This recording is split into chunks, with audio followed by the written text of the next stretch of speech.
Isa si Paolo Avellino at Kim Chiu na hatas love team ngayon, kung saan ay tinawag nga silang Kim Pao ng mga fans.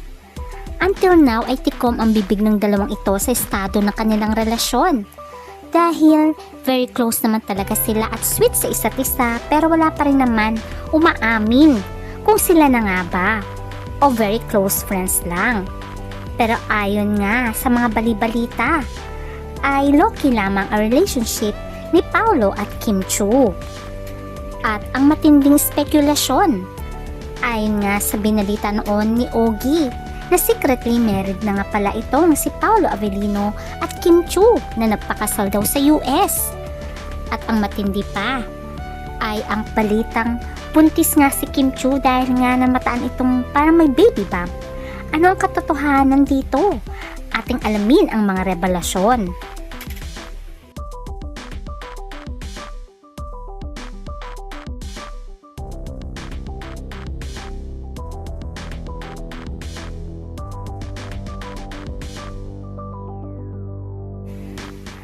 Sa mundo ng showbiz ay masasabi na nating marami na rin napatunayan ang isang Kim Chiu. Very successful ito sa kanyang showbiz career. Ganun din naman si Paolo Avellino. Kaya naman sila ay pinagtandem. Sa pelikula at teleserye ay talaga namang pumatok ito. Dahil nga maganda ang kanilang chemistry. At hindi lamang yun, ay maganda rin naman ang kanilang rapport at sa actress and actor. At ang mga fans ay tuwang-tuwa sa kanila at nais na sila ang magkatuluyan sa bandang huli. Naging very successful ang kanilang teleseryeng Ninlang, kung saan naman ay talagang napakahusay nila dito. At nasundan din ito ng What's Wrong with Secretary Kim. Hanggang sa nagkaroon na nga rin sila ng series of shows sa abroad at sa iba pang lugar. At naging successful at blockbuster ang My Love Will Make You Disappear. At nagtuloy-tuloy na nga ang success ni Kim Chiu at ni Paolo. Kaya naman ang tanong, sila na nga ba dahil wala naman silang inaamin. Pero dito ay sinabi nga ni Kim may mga kasamang jowa at nagtaas nga itong si Paolo Avellino, o diba? Kahit hindi naman nila inaamin yon, obvious naman na sila na. Low-key lamang ang kanilang relationship. Pero syempre sa kasikatan nga ni Kim Chiu at Paolo Avellino ay iniintriga sila na nagli-live-in na nga daw at kasal na nga daw sa US. Ayon nga sa binalita ni Ogie Diaz according sa source. At meron din niyang blind item na ang tinutukoy ay mukhang si Kim Chiu at Paolo Avellino.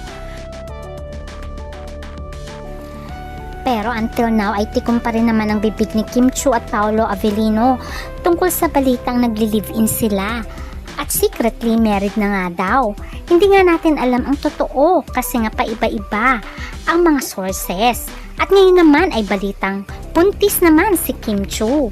Dahil nga kita nga dito ang baby bump di umano ni Kim Chiu. Nabihira lamang na magkaroon ng ganyan si Kim kasi nga lagi itong nag-workout. Pero this time ay medyo obvious na nga daw ang kanyang baby bump.